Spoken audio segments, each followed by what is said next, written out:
Hello and welcome to News Review from BBC Learning English. I'm Neil. Joining me is Catherine. Hi, Catherine. Hello, Neil, and hello, everybody. Yes, today's show is all about protests and demonstrations that took place in Russia over the weekend.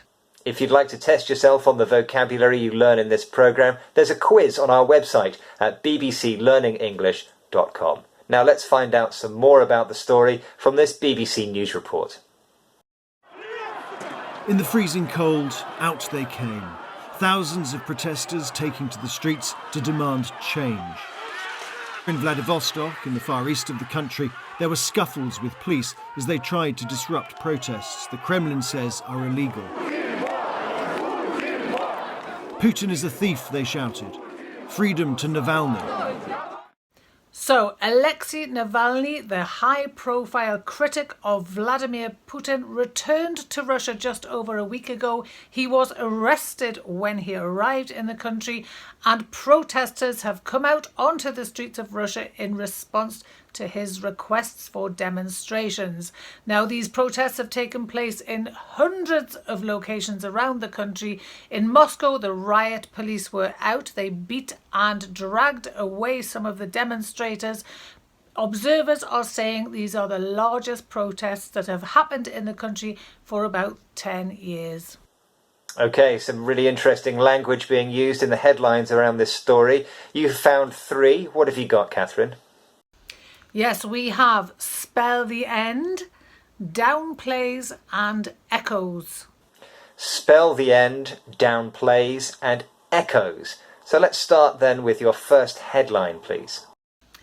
Yes, we're starting with The Independent here in the UK. The headline, Alexander Navalny's political gifts could spell the beginning of the end for Vladimir Putin. Spell the end. Indicate a major change is going to happen. Yes, now it's a 3-word expression. Spell, S-P-E-L-L, the, T-H-E, and end, E-N-D, spell the end.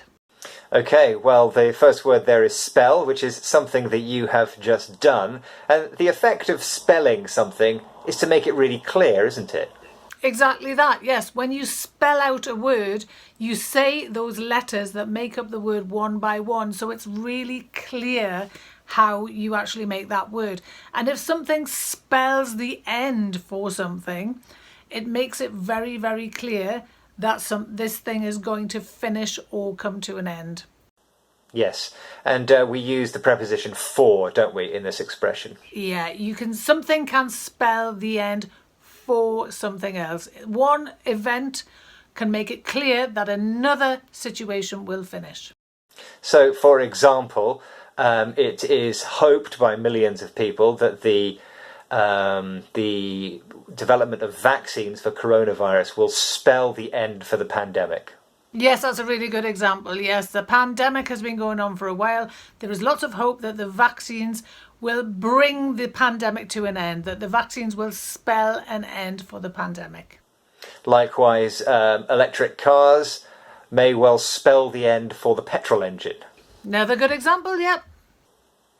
Now, the word spell that starts this expression is both regular and irregular in the past, isn't it? Interesting word, yes. The past of spell is spelt, S-P-E-L-T, but it can also be spelled, S-P-E-L-L-E-D. Spelt or spelled, both have the same meaning. You can use whichever one you like. Okay, let's get a summary.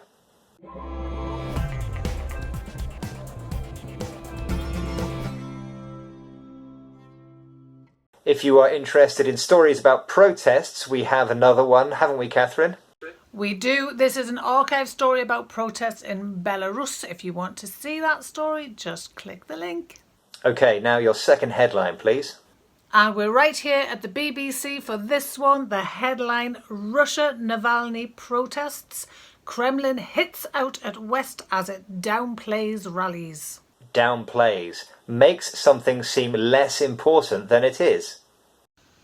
Yes, 2-word expression here, but it's written as one word. Down, D-O-W-N, plays, P-L-A-Y-S. Put them together and you have the verb downplays. Now, the first part of that word, down, it's quite clear to see that this carries the meaning of reduce something in importance. But plays, how does that work? Yes, plays is interesting, isn't it? Well, plays, when you play a game, you often use strategy, don't you, in order to win the game, the best technique that gets you the result you want. And if you downplay something, it's really to do with a strategy for getting the result you want. And if the result you want depends on somebody thinking that something's not important, you're going to downplay the importance of that. You're going to minimize the importance so that you get what you want. So it's a kind of strategy related word. Okay, so we can again use the example of coronavirus from the beginning and up to now. There are some people who downplay the threat of coronavirus. There are, yes. A lot of people downplay the threat of coronavirus for various reasons. They want people to believe that it's not that serious or not that important. Okay, so we have this word downplay. So the opposite, surely, Catherine, must be upplay. You'd like to think so, yes, but I think it's not actually. You can't say downplay is upplay is the opposite, but we do have some expressions you can use. Very informally, you can say to big up, and if you big up something or you big something up, you make it seem more important than perhaps someone else thinks it is. Other words, you can play something up. You can talk something up as well. So a few phrasal verbs you can use there to make, which as the opposite of downplay. Okay, and now this word downplay, it's neither formal nor informal. It can be used in any kind of situation. Yeah, of course, yes. I mean, it's a politician's word. You know, people love the politicians always downplay things that are to their advantage and they big up other things. But let's say your kids don't want to go to bed, Neil, and they want to watch something on TV and you don't want them to stay up late, so you're going to downplay the importance of the program they want to watch. So you'll say, oh, it's not so good, or we can watch it another time, and you won't like it anyway.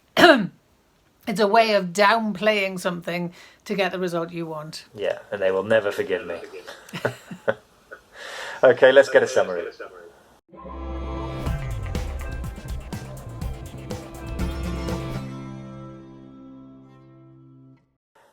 We have a news review with an example of some people downplaying an event. It was when the tennis player Novak Djokovic hit someone with the ball accidentally. Where can they find it, Catherine?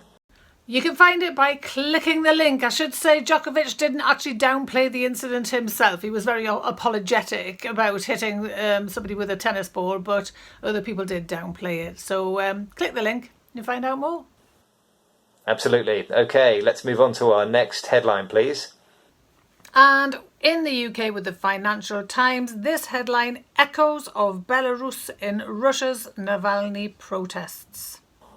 Echoes, reminders of past events. Yes, echoes, E-C-H-O-E-S.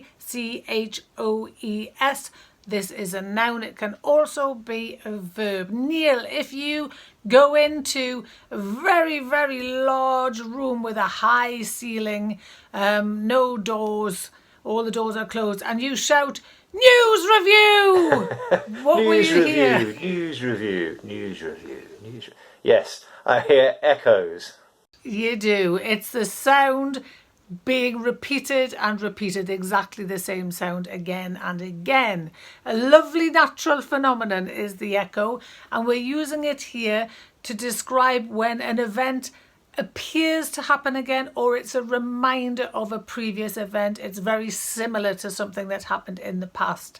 In this case, the comparison is the protests that are happening, or that happened at the weekend in Russia, to previous protests that happened in Belarus. Yeah, and so it's the idea of repetition that connects the literal meaning to this figurative meaning. Exactly that, yes. Okay, we say in this expression an echo of something in something else.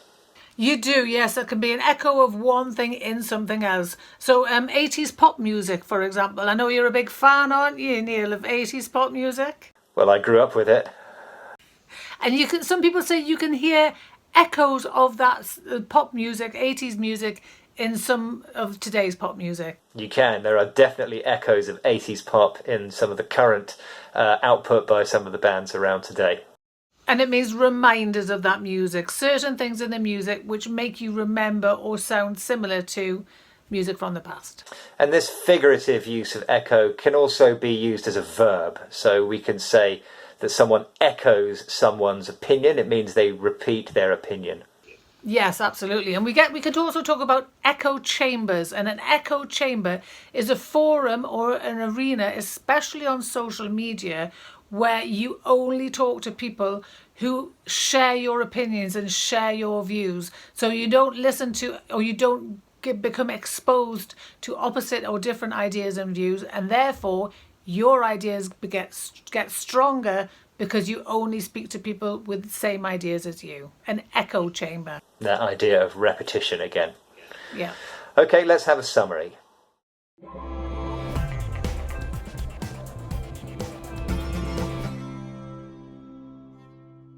Time now for a recap of the vocabulary, please, Catherine. Yes, we have spell the end, indicate a major change is going to happen. We have downplays, make something seem less important than it is, and echoes, reminders of past events.